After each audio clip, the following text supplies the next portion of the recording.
Mladike oziroma zunanjega ministrstva se je polastil Brdavs. In sicer na silno nenavaden način se ga je polastil ne z mišicami, ampak s peresom in z besedo. In zato bi doktorja Miljana Jazbeca najprej vprašal, kako se bo kot izvedenec za Krpana lotil tega Brdavsa. Ja, jaz mislim, da se bo prikazal Krpan, poslali bomo kočijo na vrh pri Sveti Trojici in če je Krpan slučajno doma, če ni nekje na poti, bo gotovo priskočil na pomoč in rešil cesarstvo. Bo rešil cesarstvo, ker je nujno. Samo, ko bo kasneje razpravljala o Martinu Krpanu, ne vem, če ima Martin Krpan pravo orožje. Tokrat gre za pero. Martin Krpan je velik in iznajdljiv mož, poseblja slovensko spretnost in iznajdljivost, morda je bil celo iz Ribnice, ima tudi podjetniški duh in... Tihotapski tudi?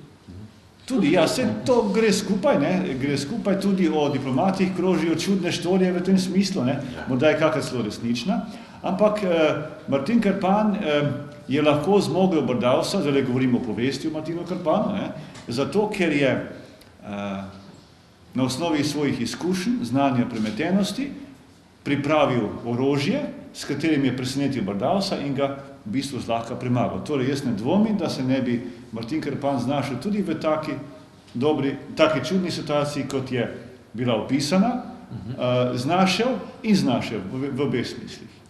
Torej, Miljan Jazbec se je sedajle izkazal predvsem kot dober diplomat, ker je zelo lepo povedal stvari o osebah in stanju, govorimo pač o Brdavsu in Mladiki in zunanjem ministrstvu, na način, ki je res kar vreden enega dobrega diplomatskega žargona in sloga. Namreč, dr. Miljan Jazbec je posvojil tudi Martin Krpan, ker je nekoč delal kot na obrambnem ministrstvu, še prej v diplomaciji, na obrambnem ministrstvu, zdaj spet v diplomaciji oziroma zunanjem ministrstvu in podobno je tudi Martin Krpan bil diplomat, vojščak. In tako da je pravzaprav čisto razumljivo, da je dr. Jazbec napisal takšno knjigo, ki je v bistvu autobiografija, ampak o tem kasneje. Tako da drugače pa moram povedati, seveda, ko predstavljam svojega sogovornika, da gre za izrednega človeka, ki ga osebno zelo dobro poznam in se opravičujem, ker bova na ti v najinem pogovoru nocoj, čeprav to ni čisto sprejemljivo novinarsko, ker bi se morali vikati, da je distanca, ampak midva se bova tikala.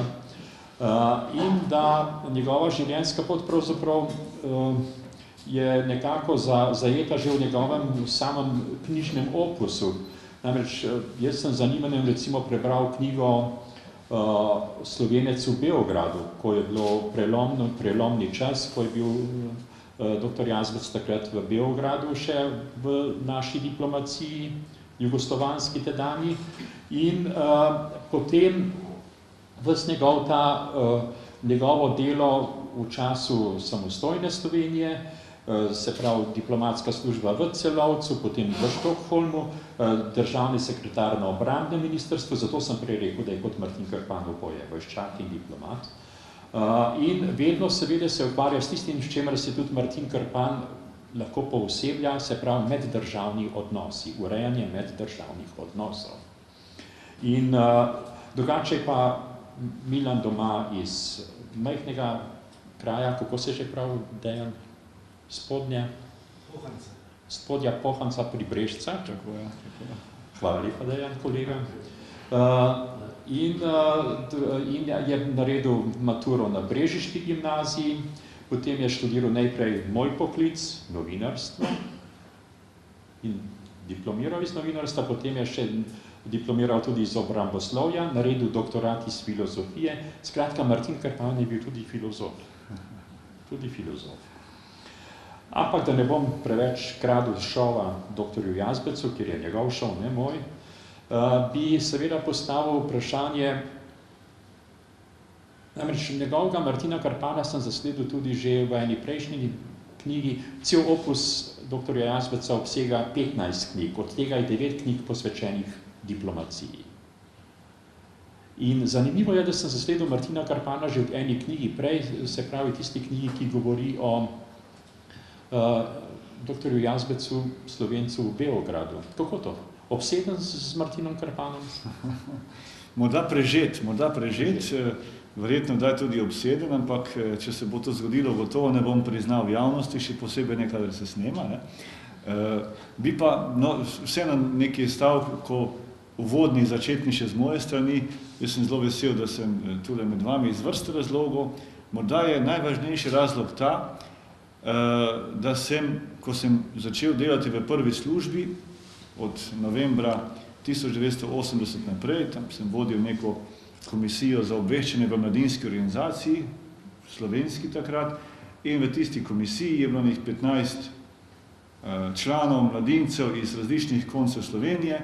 Med njimi je bil eden mladenič, ki se je pisal in se še piše Janez Škrabec, in takrat sem se mi z Janezom spoprijateljila, še posebej, ki mi je razložil korenine njegove družine iz brežiškega konca, se tako rečem. No, med tistimi mladeniči je bil še en drug, ki se piše Milan Skledar, ki je danes tudi med nami, ki smo ga čakali, ki snema ta naš šov. Torej, v bistvu, kar en tak zelo, v bistvu najvažnejši razlog, zakaj sem lahko vesel, da sem tu. Naslednji razlog, ki pa ni nič manj pomemben, je pa morda starejši. Ne? Ko sem danes zjutraj z mamo govoril po telefonu, mi je rekla, poslušaj, kaj pa imaš ti z Mitjom Mršolom? Odkot se pa vidva poznata? Ne? In sem rekel, ja, kako pa ti to veš? In je rekla, v Dolenjskem listu piše, da bosta danes v Ribnici se nekaj pogovarjala. Ne? Seveda, moja mama pozna Mitjo Mršola, gospoda Mitjo Mršola, novinarja, da sem jaz bil na nebudnem mladenič v osnovni šoli, sem nekega dne se spomnil, rekel, jaz bom novinar. Ne? In takrat smo brali časopise, poslušali radija in takrat so bila imena radijske novinarjev, Mirko Strehovec, Franci Pavšar, Delovih, Mitja Mršol in tako naprej.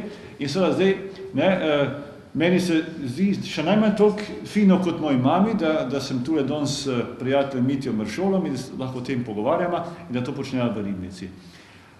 Martin Krpan, diplomat in vojščak, jaz moram tako povedati, pravzaprav, jaz sem diplomat že kar 23-24 let, ne, tudi v nekem smislu obseden z diplomacijo, čeprav mislim, da sem edini slovenski diplomat, ki ga nikoli diplomacija ni zanimala, sem pa sigurno edini, ki to javno pove. Zdaj upam, da se mi ne bo to slabo štelo, morda se bo zelo dobro mi štelo. Seveda se pa nisem spomnil, da bi napisal knjigo o Krpanu kot o diplomatu, ker sem preveč v tem poklicu, v tej profesiji, in mi je idejo za to dala žena, jaz sem seveda ženi neznansko hvaležen za to idejo in sem potem seveda se potrudil, da je ta knjiga nastala. Sem pa seveda o Krpanu razmišljal že veliko prej, že večkrat, verjetno tudi tako kot vsi mi, ki smo se slej ko prej enkrat v otroštvu srečali s Krpanom. Mene Krpan seveda navdušuje, če rečem, fascinira s to svojo izjemnostjo. Krpan izstopa iz povprečja slovenskega, kar nikoli bilo lahko, ne. Krpan je nek vrhunski individualist, ki zmore vsak izziv, ki se sooči lahko vsako težavo in vsako težavo premaga, zato ker je po naravi bister, natur talent. In v tem smislu me Krpan neznansko privlači že desetletje, če tako rečem. V tem mojem pogledu na Krpana in tudi v tem, ko sem to knjigo natančno napisal, me še posebej spodbuja to, da v Krpanu pravzaprav obstaja en kar močan negativen stereotip med nami Slovenci, kot da bi se ga včasih skoraj da sramovali, ne? In morda je pri tem en velik poduk ravno to. Meni je ena kolegica, ameriška diplomatka, pred 2 letoma, ko sem mi povedal, da pišem knjigo o Krpanu, in sem zajel sapo, da ji bom začel razlagati, kdo to je Krpan, kaj je Krpan bil v našem življenju, v naši klasiki literarnih in naprej, me je prekinila in rekla, a veš, da se mi, ameriški diplomati, ki prihajamo v Slovenijo na službovanje, po Krpanu učimo slovensko mentaliteto, da vas bomo bolje poznali, da bomo lažje pri vas delali.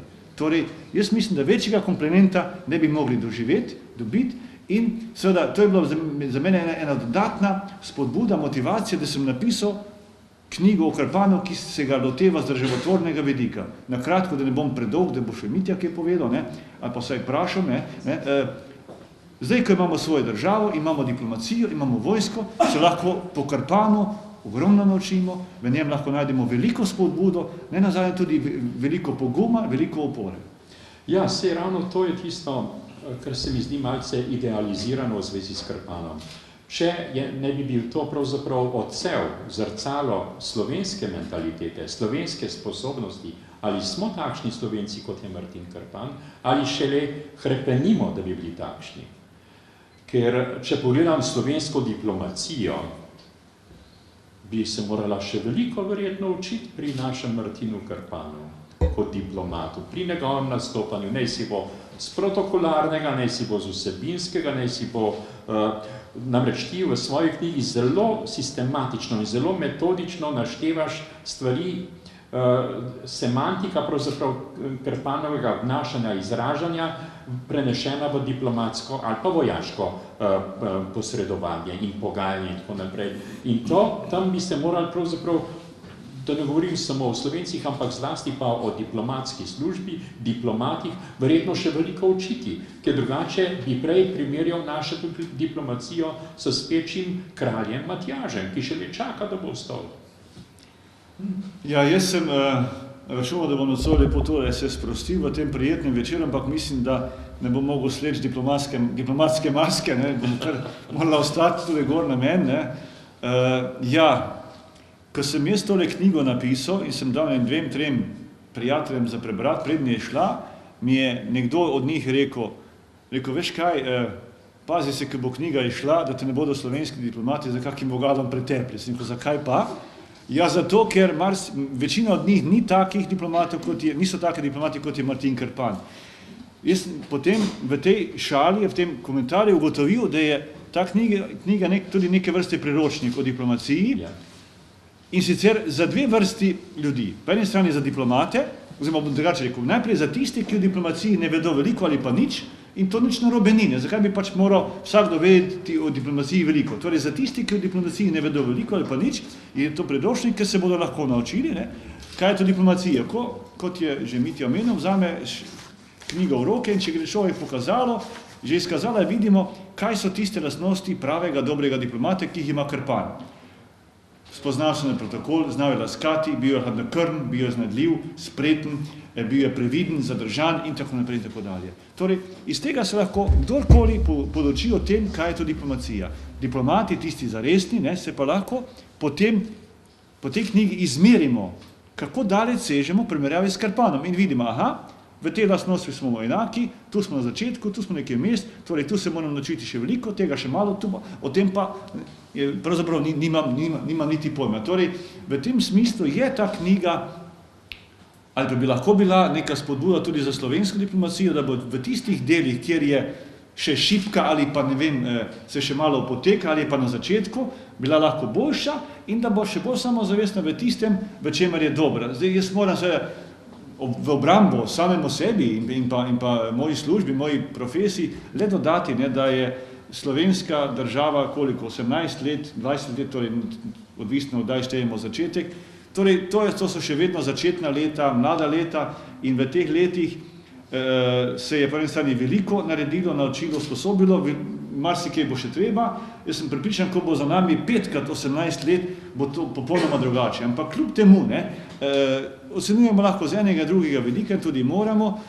Jaz mislim, da je knjiga v tem smislu dobrodošla, jaz si želim, da jo bodo tudi diplomati brali in se morda kaj iz nje naučili in da bo v tem smislu koristna. Zdaj to idealiziranje, ko si omenil na začetku, ne, jaz mislim, v Krpanu je oboje. V Krpanu je po eni strani ta izstopajočost slovenstva. Ne. Torej, mi najdemo, ne, to ni nobena skrivnost, od Ribnice, od Hrovače, iz 500 let naprej, ne, ali kdaj je bilo že to, 1492, ste mi rekli, ne, torej podelitev možnosti prostega, svobodnega trgovanja. Pri Slovencih, slovenskih ljudeh je ogromno posameznikov, ki so uspeli doma, ki so uspeli po svetu.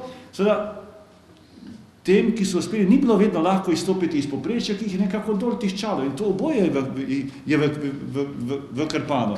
V Krpanu je to tudi simbolično. Ne?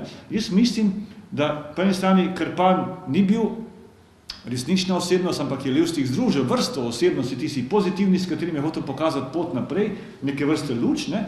Po drugi strani mislim pa tudi, da je tudi prostorsko, časovno, lokacijsko Krpan simboličen. morda si bom upal to tudi reči v cerknici in na blokah, ali pa tudi ne vem, odvisno od publike, ne? Ampak jaz mislim, ali pa imam na sumo Levstika, da je morda tisti vrh pri Sveti Trojici tudi izmišljen, mističen sporočil. Zakaj? Levstik je postavil enega vrhunskega individualista, diplomata, vojščaka na vrh in je verjetno hotel s tem reči, lejte Slovenci, pejte na vrh. Sposobni ste, pejte na vrh. Ne? Če je resnično kak vrh takrat obstajajo, toliko boljše. Ne? Ampak mislim, da je to ta simbolika, ta prispodoba v Krpanu in mislim, da tudi Krpan to potem pokaže, ko pride na Dunaj, ko opravi vse tisto, kar pač opravi in o čemer bo še govora. Ja.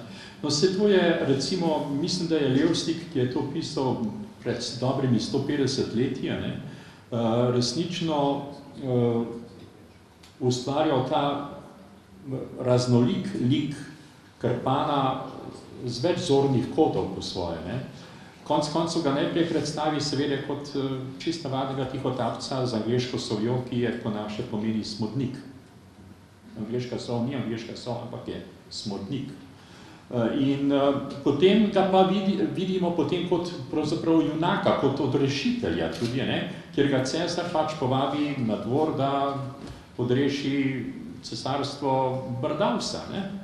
Čeprav vmes je tudi naroden in poseka tisto lipo, kar je bilo seveda cesarici zelo, zelo hudo in nevšečno. Ne? Ampak na koncu se spet pokaže kot dober pogajalec in diplomat, ko si pravzaprav da od cesarja dobiti dovoljene, da lahko še naprej šverca to angleško sovo, ne? Če se tako vzame. Skratka je, jaz ne vem, to sva se Milan malo pogovarjala, a je Levstik res hotel portretirati Krpana samo kot diplomata zagotovo ne. Tudi ga verjetno ni hotel samo kot močnega vojščaka prikazati, ko premaga Brdavsa. Ampak je hotel verjetno povedati, če kaj več o sposobnosti slovenske nature, slovenske mentalitete, kaj lahko vse ustvari. Seveda, če bi Levstik je to lepo poenostavil, ker je govoril samo vse v slovenskem knjižnem jeziku. Kako se je dejansko obnašal Martin Krpan, ko je prišel na dvor, se verjetno, če se je tako obnašal, kot piše noter, se ni kaj dosti protokolarno obnašal. Je pa bil dosti gibčen v svojih nastavnih. Ampak zanima me, kako je govoril nemško, ne? Ker je moral verjetno govoriti nemško, ko je prišel do cesarja. Ne? Tako da tukaj je Levstik naredil lep ovinka. Ne?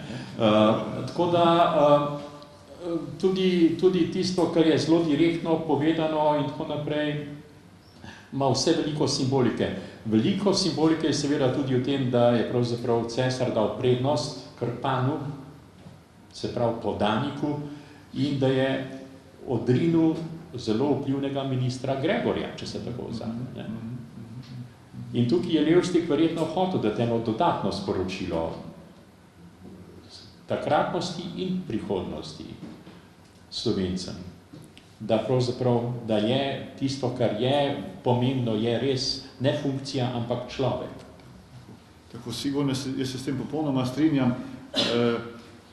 Levstik je ustvaril Krpana kot eno večplastno figuro, večplastno osebnost, ki je pravzaprav uporabna za različne situacije, različen čas in različen prostor in je s tem hotel pokazati, ne? Torej, da je treba iti naprej, da mora človek slediti neko svojo vizijo, svojo idejo, svoj načrt, svoja hotenja, da ne bo pač tak, kakršen je in ne se ne pusti pri tem zmesti, odvrniti od svojega cilja, čeprav se ta cilj lahko tudi mes spreminja in da je to neka pot verjetno tudi za slovenstvo, z marsikatero zadevo v tej povesti je tudi ošvrkno tedanjo slovensko politično elito, habsburško elito, verjetno marsikaj od tistega kritiziranja ali pa bi rekel rečemo kritiziranje velja tudi za današnje razmere v slovenski politični eliti, ampak zdaj, recimo, če malo še dodam neki ponazoritev o Krpanu kot o diplomatu. Ne? Seveda, po eni strani, jaz vidim Krpana kot diplomata in kot vojščaka, se tudi precej očitno, čeprav ne dvomim, da je imel to Levstik v misli, ampak se to verjetno pokazalo. Zdaj, o vojskovanju in o teh rečeh so veliko pisali, ne, recimo kitajski filozofi, recimo Sun Tzu, vojščak, bojevnik, filozof, diplomat, 450 let pred našim štetjem približno je živel, napisal knjigo Umetnost vojskovanja, potem Cezar je o tem veliko pisal, v svojih galskih vojnah, potem recimo nemški diplomat, vojščak, vojskovodja Karl von Clausewitz o vojni. Torej, predpostavljamo lahko, da je Levstik, ker je bil zelo načitan, je te reči poznal in je verjetno morda del tega vnesel, vpletel v zgodbo, bom pozneje ponazoril. Ampak kar se pa diplomacije tiče, je pa meni fenomenalno, meni se zdi osupljivo, ne, torej vsi te, bi rekel, danes veljavni teoretiki diplomacije kot znanosti, kot neke teorije, so živeli šele v 20. stoletju. Torej, Levstik o tem ni moral skoraj da imeti pojma, ampak ko gledamo Karpana, je v njem vrsta lastnosti, ki odlikujejo vrhunske diplomate. Torej, recimo, če par stvari ponazorim, da ne bom samo teoretiziral, ena izmed prvih lastnosti najbolj pomembnih pri diplomatih, ki je očitna, takoj ko diplomata zagledamo, je to, da se diplomati morajo spoznati na protokol. To pomeni, moraš biti urejen, kravata, obleka, manšete, karkoli že, in mora se obnašati vljudno, olikano, zato da lepo predstavljaš sebe, svojo državo in da se narediš vtis na sogovornika, do katerega prideš,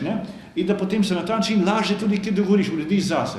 Karpan se je na to spoznal, zdaj, če jaz lahko tako analizira. Na začetku se spomnimo, ko pride cesarski svet po Karpana, da bi ga odpeljal na Dunaj, reši cesarstvo in ko ga prepriča, da bo šel na Dunaj, pravi močila takole. Karpan gre v kočo, se pražnje obleče, da ga pred cesarjem ne bi bilo sram. Torej pravi diplomat.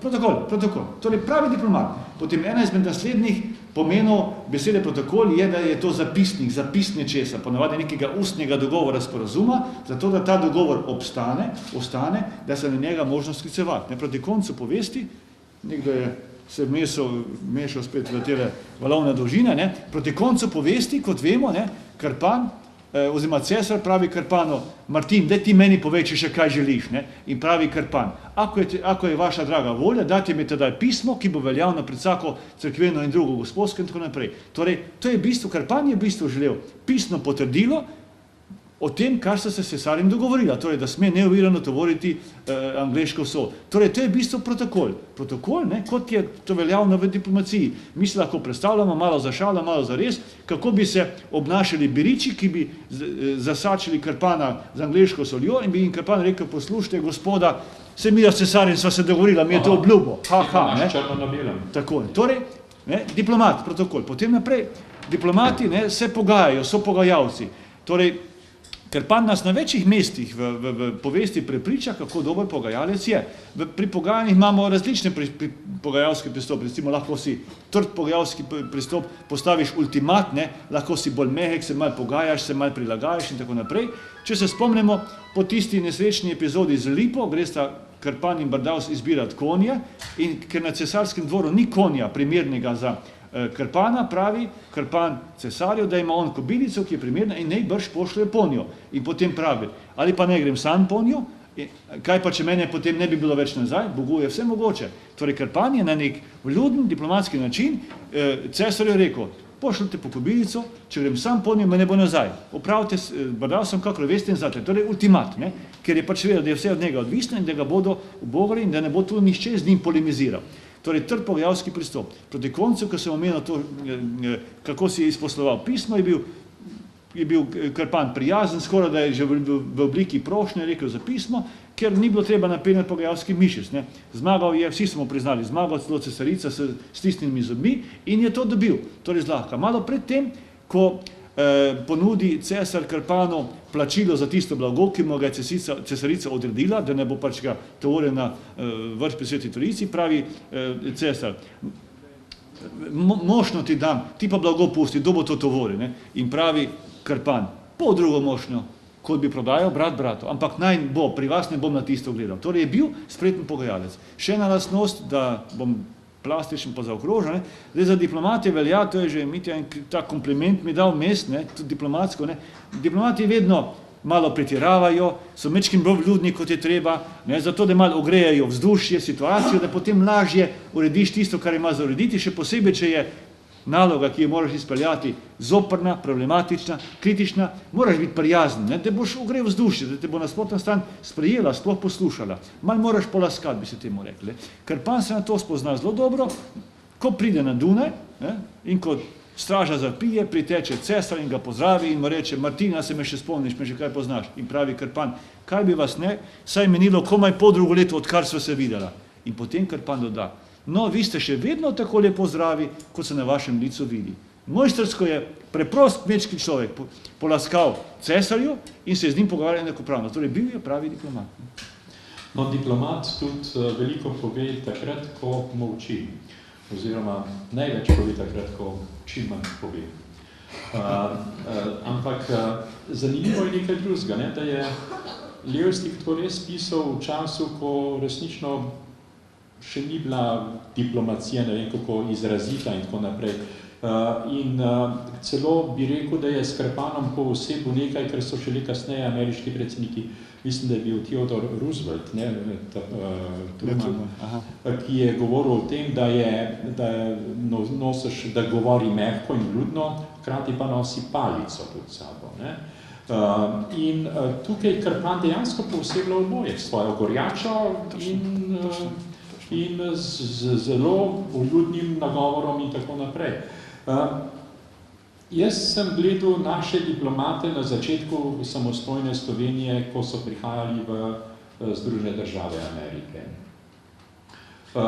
Popolnoma sem razumel, da je to pravzaprav tisti prehod, takrat so še nekateri Slovenci, ki so delali v jugoslovanski diplomaciji, ostali ali v New Yorku ali v Washingtonu in so še zmeraj delali potem v interesu Slovenije še naprej kot profesionalci seveda. Ampak nekateri drugi, ki so že prihajali kot novo pečeni, novo imenovani slovenski diplomati v Ameriko, me je motilo v veliki meri to, da pravzaprav niso bili, kako bi rekli, niso naredili domače naloge. Da ko je bilo treba pragmatičnemu ameriškemu sogovorniku povedati nekaj, niso znali tega povedati po svojem. Da je moral potem Amerikanc spraševati, ja pa kaj vi hočete, ja pa mi hočemo demokracijo, ja ampak kaj, a ne? Namreč tistega resnično pragmatičnega dialoga, ki bi ga moral diplomat obvladati, ni bilo. Ne bi rad posploševal stvari, konec koncev smo le uspeli in tudi priznanje smo dobili od Američanov, sicer s precejšnjo zamudo, ampak za rojstni dan Brdavca in tako naprej. Ampak gledal sem res, zdaj sem pa jaz govoril, se pravi, država deluje. Pa jaz sem deloval, ker sem pa in, ne, ja. Zato so dva, se tega bi en bil, ne. Ja, Krpan je lahko, ne, prispodoba za en in za drugi. Krpan je v tej povesti, mislim, da so oba zelo izklopljena, ne.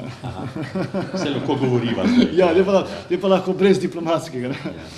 Krpan izstopa kot naravni talent, ne. V teh njegovih pogovorih s cesarjem, pa tudi s cesarico in z ministrom Gregorjem, mu ne en, ne drugi, ne tretji ne pridejo na konec, ne. Krpan vsakemu odgovori, kakor je treba, včasih prijazno, včasih mičkeno odrezavam, ampak ničemu ne pride na konec. Torej, pravi naravni talent, ne. Tudi med slovenskimi diplomati je kar nekaj takih, jih je bilo in verjetno tudi še bodo, ne. Po drugi strani pa seveda, vsak diplomat mora imeti zraven tistega nekega naravnega talenta, želi se tudi eno dobro obrtniško šolo. Če nimaš ti izdelane šole, če nimaš mojstrskega izpita, ne, cehovskega, ne, da si za to usposobljen, je težko, ker se potem znajdeš v neki situaciji, ko ti zmanjka besed, ko ti zmanjka pristopa, takta, metode, česarkoli, ne. In seveda tu je Krpan neke vrste opozorilo, ne, da kljub svoji izjemnosti je prav, da je potem tudi ima človek neko obrtno znanje. Ne. Seveda, ko gledamo Krpana kot diplomati, si človek lahko misli, kakšen bi šele bil, kako bi šele bil uspešen, če bi imel za sabo kakšno šolo. Ne. Krpan kot kmečki človek, ne, vsaj meni tu, ne, pooseblja diplomata in goščaka in je recimo zanimivo, da v nekih situacijah je samo goščak, v nekaterih je samo diplomat, v nekaterih je mešanica oboje, včasih še kaj tretjega, je pa zanimivo, ne, kako je Levstik to upodobil. Pri Krpanu najbolj očiten ta njegov vidik vojščaka, ne, jasno, na mestnem travniku premaga Krpana s tisto spektakularno zmago, spektakularnim dvobojem pred očmi celotne dunajske javnosti in potem gredo vsi skupaj, vsa prva gospoda s Krpanom in cesarjem v cesarske prostore, zaprose vrata in potem javnosti ni več in potem se začne odvijati diplomatski ples, spopad, bitka, kakorkoli že. Torej, tudi to je za današnji čas neka simbolična lekcija. Ne? Diplomacija se odvija v ozadju in za njenimi rezultati se potem javnost seznani, se ji to pove, sporoči. Ta javnost je lahko splošna javnost, lahko je to parlament, lahko so to mediji, lahko vse skupaj. Ne? In seveda danes vidimo, opažamo, kako je moderno, da nečem modno, da diplomati se pojavljajo v javnosti, kar naprej dajo neke izjave, komentirajo, Mitja je rekel, tudi pišejo pisma. Lekcija, ki jo imamo iz diplomata, iz Krpana, je ta, da diplomati delujejo v ozadju. Kadar diplomat pride v javnost, je to izrecno po neke navodilo ministra, vlade ali kogarkoli že. Sicer pa diplomati ne silijo v ospredje, tudi ne smejo, kajti če to počno, potem niso pravi diplomati. Ne? In to je že ena lekcija iz Krpana. Potem, seveda, diplomat mora biti vljuden, zadržan, prijazen, spreten, ampak seveda, mora pa tudi pozigniti glas, mora se postaviti za svoje interese in za interese svojega, področja, Kranjske, Slovenije, države, kakorkoli, če gledamo Krpana. Ne? In pri Krpanu vidimo, Krpan 2-krat, 3-krat na Dunajskem dvoru krepko povzdigne glas, tam pravi Močilar, gledal je, kakor da bi se za mokrcem bliskal, obrvi pa se mu sršele kot 2 metli, Ker je cesarica seveda ga nahrulila, mu učitala, bila do njega nehvaležna, je potem Krpan v dolgem monologu izbruhnil, povedal vse, kar jim je šlo, tudi za cesarično, ki je prej lepo rekel, da pač to ne bo za njega, je potem rekel, pa tudi, če mi pošljete cesarično, ki ne maram dosti malo za njo. Torej, postavil se je za interes, zase, za tiste svoje rojake, ki jih je posebljal, pa tudi za to, da ne bi tista njegova zmaga nad Brdavsom minimalizirala, zaničevala ali pa to odpravljala. Dokler je bil Krpan potreben, je bila seveda tista zmaga težek podvig, zahteven podvig. Potem pa, ko je enkrat zmagal, kot da to ni več štelo. Torej, tudi to vidimo nek prebrat te dunajske gospode do Krpana in tudi tu je Krpanova lekcija kot diplomata. Diplomat mora biti hladnokrven v vsaki situaciji, mora znati reagirati hladnokrvno, umireno, pa tudi, če ta situacija še tako hudo, slabo kaže zanj. Recimo, po tisti, ko je pač Krpan posekal lipo, ker rabi mehek les, priteče se cesar, začne piti in pravi, pa si je posekal, kaj bo pa zdaj? In Krpan hladnokrvno reče, kar je, to je. Zakaj mi pa niste druge pokazali, če se vam te tako smilijo? Kaj bo pa? Torej, hladnokrvno kot enakim, preprost kmečki človek vizavi cesarja. Potem v tistem dvogovoru pred dvobojem na Dunajskem travniku, ko ga Brdavs ozmerja, vpije, kriči nanj, zato da bi ga preplašil, prestrašil, neke vrste psihološka obdelava, Krpan pravi, pojdi mi, izgini mi izpred oči, dokaj mi je srce še usmiljeno. Krpan posluša in potem reče, med drugim tudi, pridi bliže, da si podava roke. Nikoli se nismo poprej, nikoli se ne bova poznej. Torej, v tistem najbolj odločilnem trenutku, ko je šlo za biti ali ne biti, ne samo za obe glavi, tudi za cesarstvo, je Krpan popolnoma hladnokrven in povabi tekmeca, da si podate roke. Torej, izjemna hladnokrvnost v najbolj kočljivem trenutku. Potem pa glavo odbije. Torej, simbolna zmaga. Res, mislim, da je diplomat, če govorimo o tem, namreč Milan je tudi izredni profesor diplomacije, tako da to sem pozabil reči, ko sem ga predstavljal. Diplomat mora biti predvsem dober komunikator. Res, da zna pravilno komunicirati. Če pa hoče biti dober komunikator, mora pa seveda poznati sogovornika in njegovo mentaliteto. In znati poslušati tudi njega, sogovornika. In to je kar velika umetnost, bi rekel. In gledam recimo tuje diplomate v Sloveniji in dajem priznanje zlasti tistim, ki se učijo slovenskega jezika, oziroma ki pridejo z znanjem slovenščine na to pozicijo recimo v Slovenijo. In cenim recimo pri Angležih in vem, da imajo dobro, mislim, da je celo iz tega konca doma Nataša, ampak nisem sigurna, ki jih uči slovenščino v Londonu in tako naprej. In je to zelo veliko za diplomata in hkrati pa se vidi, da dajo pravzaprav pravilen pogled in pravilen poudarek temu poklicu, diplomatskemu, s tem, da se učijo jezika, tiste države, v katero prihajajo. Ker potem lahko komunicirajo, potem je lahko dialog, če jaz razumem sogovornika. Če ga ne silim, da govori moj jezik, ker potem ne pove ali pa ne znam zaznati tistega, kar mi je več povedal. To je ključno, torej, temu se menda strokovno reče empatija, kako se boš vživel v sogovornika, če ne razumeš jezika, če ne poznaš okolice, tudi prehaja nijans in tako naprej. In potem tudi ne moreš biti uspešen za svojo državo, zase. Mitja prej omenil, da je Krpan znal nemško, zdaj, ja, gotovo je mora znati, Levstik pač to v povesti napiše tako kot je, se drugače ni mogel, ampak Krpan je verjetno znal nekaj nemškega, verjetno znal tudi nekaj italijanskega oziroma laškega zaradi meje. Zdaj, vprašanje, kateri jezik je Brdavs govoril, verjetno kakega četrtega. Sploh, odkot je bil Brdavs? Ja, odkot, zanimivo. Torej, z Brdavsom se itak literarni zgodovine zelo malo ukvarjam, ampak neka aluzija gotovo je na Turke, na Orient in na tisto zgodovinsko izkušnjo Slovencev, ki so bili v bojih s Turki vedno v prvih bojnih vrstah najbolj uspešni. Torej, tu je en zelo jasen mednarodni diplomatski okvir, kontekst, in ko sem jaz razmišljal, torej, ko je bila knjiga že napisana, sem si sam postavil vprašanje, pa je res Krpan diplomat, bi lahko bil res on diplomat, se samo s cesarjem pogovarjal in je tam kazal svoje spretnosti, to je bilo pa na domačem dvoru, ampak potem nekako tako se mi je izoblikoval pogled na Krpana kot diplomata in v tem se mi zdi, se Krpan loči od vseh ljudskih junakov in slovenskih ostalih, ki jih jaz poznam. Torej, Krpan je imel ves čas dialog, komunikacijo s cesarjem, z šefom države, bi rekel. To je diplomatska značilnost. Diplomati to počno. Dan današnji manj se je šefom države bolj za ministri, pa kljub temu. Torej, z najvišjim vrhom komunikacijo ves čas, potem se loči od praktično večine ljudskih junakov. Naprej, Krpan je dobil od vladarja navodilo, kaj naj stori, kaj naj izpolni. Torej, diplomati delajo po inštrukcijah. Vse, kar storijo, naredijo po navodilo vladarja.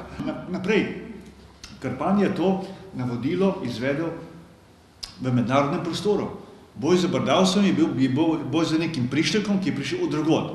Potem četrtič, Krpan na koncu povesti reče, če bi se pa še daj pojavil kak Brdavs, saj veste, ki se pravi ne vrnil pred Sveti Trojici. Nekateri kritiki vidijo v te Krpane obnaša neko cagavost, neko mevžavost, ampak jaz pa pravim, kot pravi diplomat, kot pravi vojščak s tako držo, je Krpan pokazal, da je vladarju na razpolago za naprej, za bodoče druge podobne priložnosti. Torej, to so 4 lastnosti, po katerih Krpan odstopa od vseh ljudskih junakov.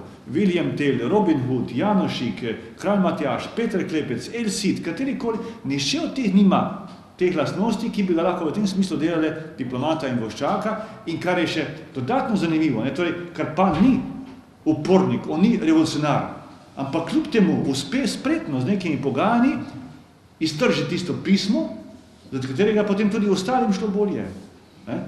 Torej, dobil je nekaj koristnega zase, za svoje ljudi, če tako rečem, in ob tem mu ni bilo treba biti upornik vis-a-vis dvora, cesarja oblasti, ampak je oblast na nek način, lahko rečemo, pretental. Dobil je svoje. Da pa ni ostal na Dunaju, je verjetno njegov diplomatski realizem bil, ker je pač na tisto ponudbo, ko mu cesar ponudi, pravi, zdaj si pa izberi, kar si hočeš, nimam take reči, da bi rekel, ne dam ti je tudi Jerico, mojo edino hčer imaš na razpolago, ako nisi še oženjen.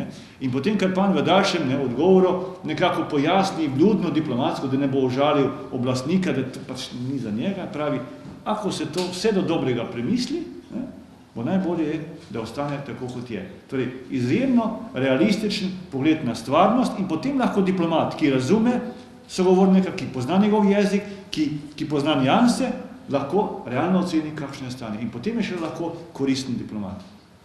Jaz sem v tej zgodovini slovenske diplomacije recimo zelo veliko spremljal delovanje slovenskega oziroma prej jugoslovanskega diplomata Ignaca Goloba, ki je bil takrat, ko je bila še Jugoslavija formalno, ampak smo mi imeli že demokratične volitve v Sloveniji leta 90, je prišel v Združene narode, sicer ni mogel biti formalno tam kot diplomatski predstavnik, je bil kot novinarski kolega nekako tam, ampak sem ga opazval in se z njim pogovarjal, kako je kot diplomat pravzaprav nastopal ko ni imel formalnih pooblastil, da lahko pride do generalnega sekretarja, pa namestnika generalnega sekretarja Združenih narodov.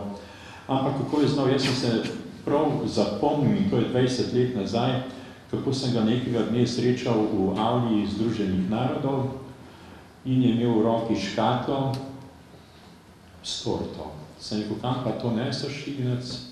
Rekel, veš, to pa nesem k tajnici tega in tega funkcionarja Združenih narodov, kjer preko tajnice prideš potem do njega. Zelo fajn in zmrn potem. Je rekel, zato je zdaj nesem, ker vem, da ima en rojsten dan in nekaj tazga bom to nesel in bom potem lahko prišel do njenega šefa. Skratka, pod preko tajnice in tako naprej. Taka ena zelo pragmatična diplomatska poteza, ki me je pravzaprav vedno spodbujala k temu, da razmišljam o tem poklicu res na ta način, ne na tisti vzvišen funkcionarski način, ampak na profesionalni pristop do stvari.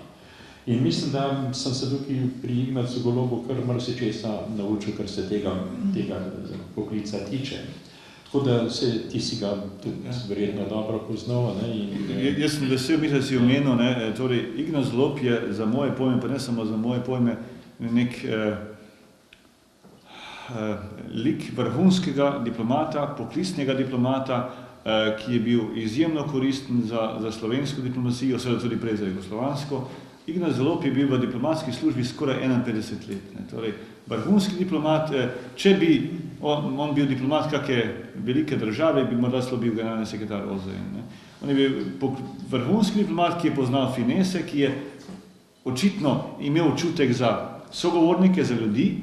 In zanimivo, eden največjih teoretikov od diplomacije, Robert Feltham, Anglež, pravi, diplomat je tisti, ki ima rad ljudi. Zelo preprosto. Vsaka gesta, karkoli počneš, počni tako, da boš s tem si odpiral vrata, da boš delal dobro svoji državi in tudi državi, kjer si. Torej, ena izmed temeljnih diplomatskih funkcij je vzpostavljanje, razvijanje, poglabljanje prijateljskih odnosov med državama. Vsako priložnost lahko izkorišči za to, tudi to, kar je bilo pravkar omenjeno. To je zelo pomembno. Tudi, Krpan pokaže eno tako mehko noto za sočloveka, pa še več kot za sočloveka. Ko se razjezi in potem cesarici, ki sicer ni bilo več, ampak je verjetno za vrati poslušala, zabrusi in pove, kar je gre, med drugim tudi reče, pa še za voljo vina in mesa moram očitke poslušati. Pravi, ni gorega na tem svetu, kot če se nekaj da, potem pa očita. Torej, ena preprosta kmečka modrost, ki je uporabna v najvišjih vladnih krogih in ki kaže na to, da lahko nekdo z neko najbolj zdravo kmečko pametjo, ali kakorkoli že rečemo, veliko doseže, veliko pove in si ustvari ugled. Potem, recimo, spomnimo se, ko je cesar tam, ki je bil čemeren za tiste lipe, skoraj da očita Krpano in mu pravi v tem smislu, češ, kaj pa mečkaš, da izmigi se. Pravi, ako misliš, primi ga, pa mu strizi glavo, da bo imela moja država mir pred njim, ti pa večno čast in slavo za njim in še par očitkov, bo potem Krpan v daljšem monologu odgovori in mesto tudi reče, zapomnite si cesarost, kar sem obljubil, storil bom, pa če tudi jeze popokajo vsi oblikovalci, ki me mrazijo na vašem dvoru in tako naprej. In potem pravi, zdaj pa pojdiva konje zbirati, nočem takega, da bi pod menoj počeli na vse štiri, vam v samoto, meni v sitost. In potem pravi močila, cesar je kar obsteklel, poslušaj modrost Martinovih ust. Torej, če diplomat črpa iz modrosti, zakladnice svoje države in pozna državo, v kateri službuje, so praktično vsa vrata odprta do najvišjih krogov, torej do najvišjih. Jaz se spomnim si enega obiska, prvi obisk tedanjega predsednika Milana Kučana, to je bilo okoli Velike noči leta 1997 na Norveškem. V bistvu ni šlo z neko uradno formo obiska in našli smo neko spretno varianto, kako organizirati, da se bosta norveški kralj in pa slovenski predsednik srečala. V Bergnu na zahodu Norveške, to je kraj ob morju, ki pravijo, da 3 dni na leto ni dežja, da vedno dežuje. Ravno tiste 3 dni, ko smo tam, ni bilo dežja, slučajno smo imeli srečo ali pa kakšen namik na ključje.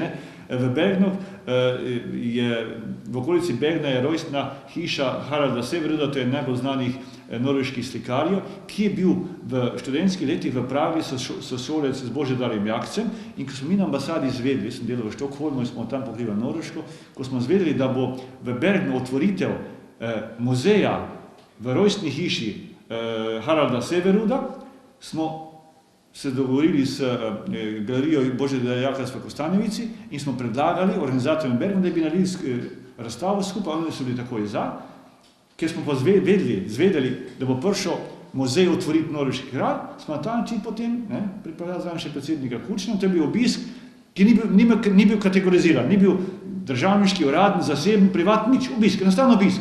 In slab dan sta bila oba v družbi, jaz sem bil tudi takrat zraven, in smo sedeli potem za kosilom, takole za mizo, metra po pol miza, in smo sedeli s kraljem skoraj takole poprek čez mizo, in smo se pogovarjali, torej s kraljem smo se pogovarjali, jaz mislim, kakšne pol ure, torej kot dva preprosta človeka. In se je pokazal kot najbolj preprost človek, torej vladar, lahko bi rekli cesar, je kralj, ampak to je tista nota človeška, brez katere nič ni, s katero pa lahko doseže vse. To je tisto, kar je tudi prekrpano. Če znamo pravilno izbirati sredstva, se pravi od lipe za kij do kobilce. Jaz mislim, da kobilco je Levstik uporabil kot prispodoba, ampak to je stvar moje domišljije, bolj za majhno slovensko deželo, ki jo je zajahal veliki Krpanov duh in zmagal. Ampak skratka, Krpan je znal kot diplomat izbirati sredstva in podobno velja seveda tudi za sodobnega diplomata, da zna izbirati sredstva, kot je tudi ta norveški primer, recimo tudi ena taka dobra primerjava, dobra ilustracija. Ampak, ko pa gledam recimo našo zunanje politično strategijo oziroma pripravljene zunanje politične strategije, se kjerkrat vprašam, ali znamo izbirati sredstva. Ali je slovenska diplomacija, zunanja politika in njena strategija resnično kaj več kot samo bonton o dobrih sosedskih odnosih, ali znamo recimo resnično izbrati tiste prave točke v naši zunanji politiki, na katerih lahko nekaj prednostno gradimo v odnosu ali sosedskih, ali pa širše strateških in tako naprej. To je tisto, kar je pravzaprav bistveno za to, da zna diplomacija izbirati ali pa diplomati izbrati sredstva za to. Ali je to koprska luka ali pa ne vem kaj. In ali pa naša pozicija na robu Balkana. Tako da te stvari so seveda nekako res zelo literarno in dosti nazorno nakazane v Martinu Krpanu.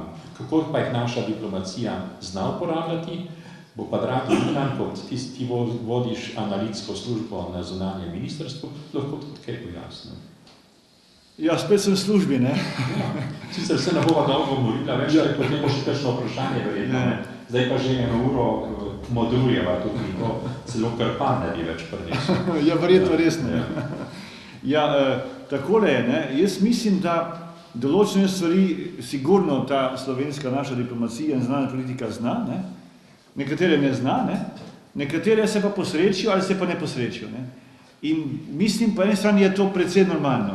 Po drugi strani pa seveda, mislim pa to verjetno vsi vemo in se vse posod bere in piše, tako da lahko rečem, sem nekje prebral, da ni to moje mnenje, seveda manjka enega zavestnega, načrtnega premisleka, ki bi dolgoročno nekako usmeril to osmislitev zunanje politike, ampak to je verjetno odraz stanja, v katerem smo. Jaz mislim, da pa na teh 18-20 letih, odkar Slovenija, slovenstvo deluje kot država, smo zdaj na neki prelomnici, ko vstopamo v eno drugo fazo in ko bo treba premisliti in gledati naprej kako in kaj. In zato bo potreben čas, tudi znanje, neki znanja seveda je, niti ga ni malo pravzaprav, morda je premalo povezano, ampak očitno se ne zna vsakič in vedno na dovolj dober način pokazati ali pa izkazati.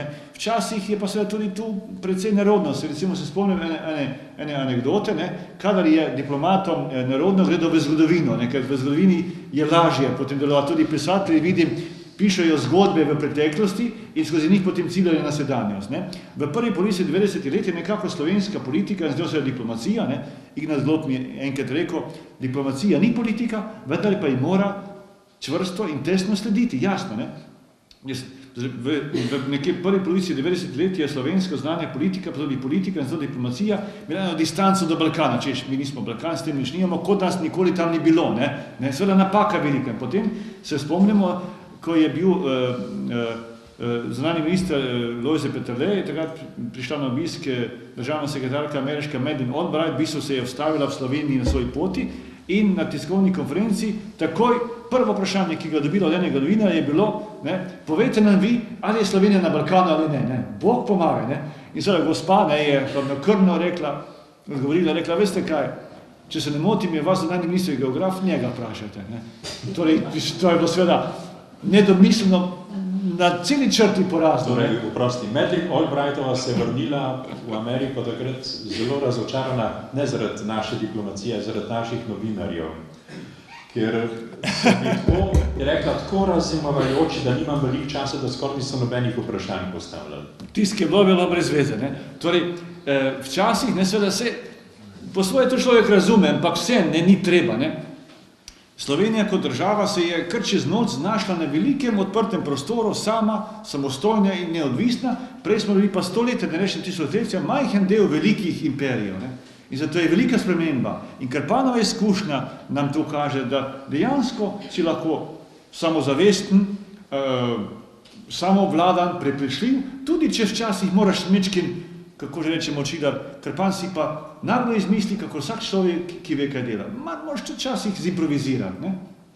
Saj ne škodi, včasih je to zelo koristno. Zdaj, če mi špekuliramo, če bi takrat Krpan povedal resnico, ne? Bi lahko prišlo do enega Ravsana, bi lahko pretepal še cesarja, ki sem ne vedel, koga bi pretepal, ne? To se pa, on se raje umaknil, raje se nekaj izmislil, sam da je imel mir, da se je stvar dobro išla in potem kaj se zgodi? Zaradi tiste štorije, ki je Krpan cesarja impresioniral, nam je velik vtis, ko je na vsako cesarjevo vprašanje imel odgovor, ki je stal, ki je bil čvrst in še potem tisto, ki je premaknil kobilico, koči iz pota, s tem je Krpan cesarja impresioniral in potem pozneje so se za tega spomnili nanga. In iz tega potem prišlo nekaj ven koristnega, pozitivnega, tista neka situacija, v kateri Krpan pravi, ne, da ni resnice govoril, ne, pozneje se spomnimo, Krpan je sam potem povedal, da ni resnice govoril, da sploh ni bilo treba, ne, in da bi lahko resnice povedal in da ima za to žal. Torej, v tem je veličina Krpana. Ne. Jaz sem imel prejšnji četrtek eno predavanje v Slovenj Gradcu, najprej za osnovno šolo o Krpanu, potem za gimnazijce, potem začel v knjižnici in ko smo se na osnovni šoli pogovarjali, mi je rekel en fant tam, en fantič, potem sem rekel, da hodi v 7. razred, je rekel, veste, je rekel, to je bila dobronamerna laž, od tega ni bilo nič slabega, ampak samo dobro. Torej, tudi v diplomaciji tako ne se včasih, nekateri pravijo, so trenutki, ko je laž najsvetejša dolžnost. Ne? Torej, ne spravljati diplomacije s tem. Res, malce sva že dolga, jaz bi samo želel še eno tvoje kratko pojasnilo za voljo nas občinstva tukaj. Kako pravzaprav gledamo danes na diplomata? Ali je to predvsem gospodarski diplomat, ki ne skrbi za dobre poslovne, ker tisti diplomati iz časov hladne vojne, ko so morali biti še malo obveščevalci in tako naprej, zdaj ni več tega, to so analitiki bolj, ne? Tako da, ne vem, kaj je danes pravzaprav vloga diplomata na kratko, prosim? Danes mora biti diplomat seveda vsestransko izobražen, razgledan, mora poznati vse od A do Ž, kot sva že rekla, predvsem pa mora ves čas z vsakim dejanjem, tudi kadar nič ne dela, zastopati interese svoje države, to pomeni skrbeti za gospodarske posle, skrbeti za ugled države in skrbeti za to, da bo od njegovi državi dobro šlo. To pričakujejo od njega vsi v njegovi državi in to pričakujejo od njega v državi, kamor je prišel delati. In obratno seveda je tudi diplomati tiste države, potem se tu ujamejo in potem ne bi na ta način diplomati pravzaprav skrbeli za blaginjo, za neko dobro stanje, prosperiteto in to je pravzaprav tudi tisto, kar je imel Krpan misli. Torej, nišče ne pričakuje danes od diplomata, da bo vzvišen, da bo pozer, da bo politiziral in da bo saloniziral po sprejemih, ampak da bo čim bolj konkreten, da bo čim prej prišel k stvari in da bo zastopal interese svoje države, če bo pri tem še toliko moder in spreten, da bo interese svoje države usklajeval, poskušal slediti za interese države, kjer deluje, bo pa sploh v redu. Hvala. Hvala lepa, Milan, za to, kar si povedal nocoj.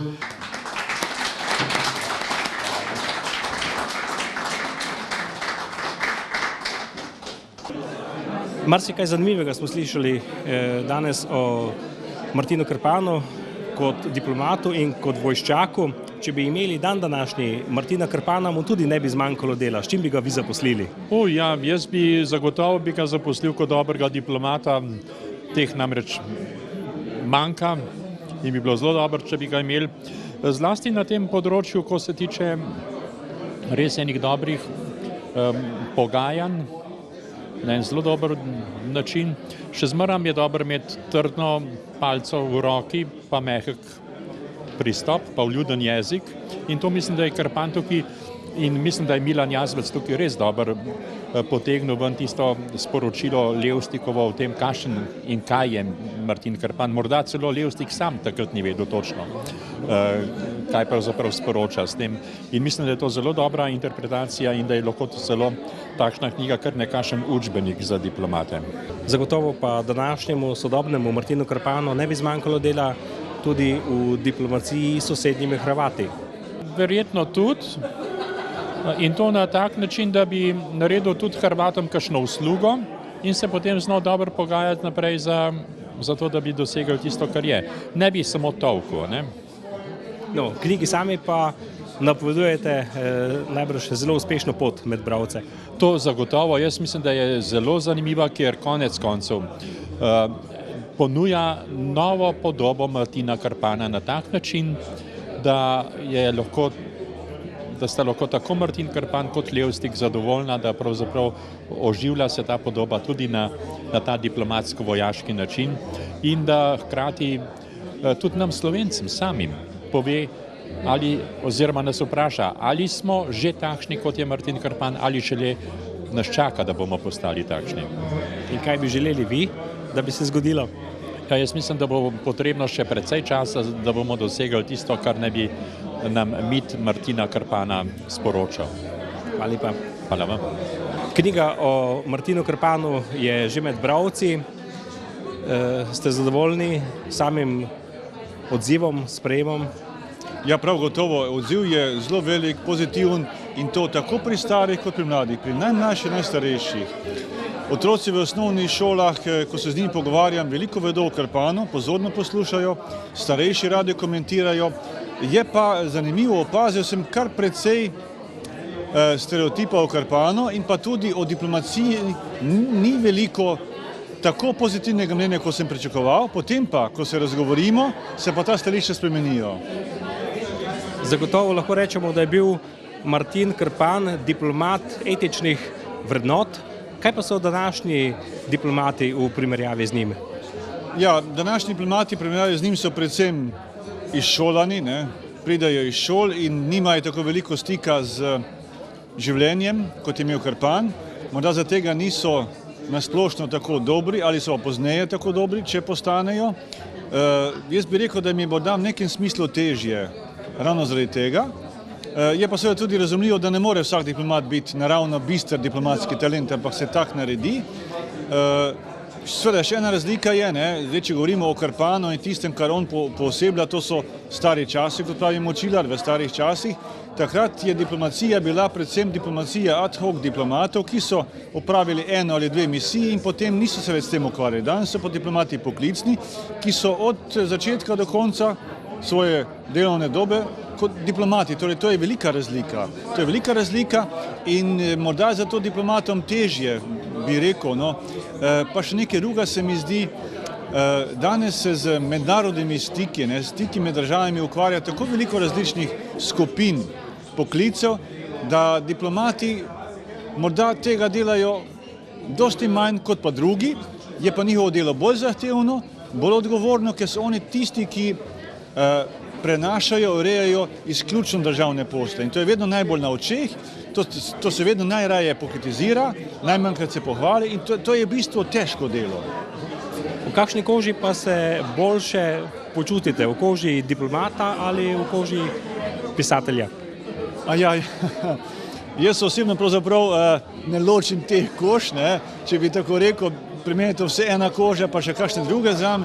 zdi se mi, da se tako prepletanje različnih vlog lahko vedno dobro obnese, ker na ta način se mi zdi, veš o vsaki stvari več in gledaš na vsako od teh tem z dodatnim, bogatejšim pogledom in to te obogati in če to potem uporabljaš, ne, pri službi, v vsakdanjem življenju, od tega potem imaš lahko več kot sicer. To je izkušnja moja.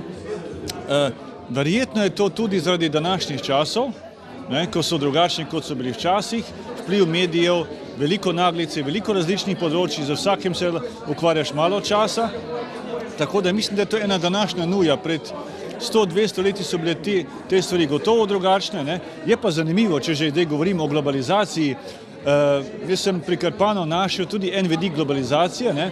Močilar pravi, da v starih časih, ne, je od vasi do vasi držala le ozka gas ljudem dovoljna in potem pravi, dan današnji to vse drugače, saj imamo cesto do vsakega zelnika. To je globalizacija. Ne. Imamo tudi dan današnji Martina Krpana, ali če bi ga imeli, s čim bi ga lahko najprej zaposlili?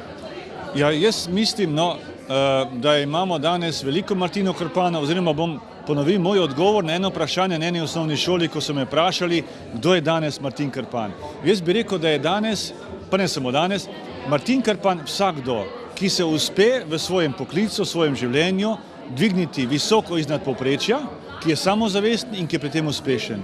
To je za mene ena velika simbolika Martina Krpana, to pa seveda ni lahko, to je težko. Izstopati iz povprečja je vedno težko, ne? Tudi Krpanu ni bilo lahko. Ne?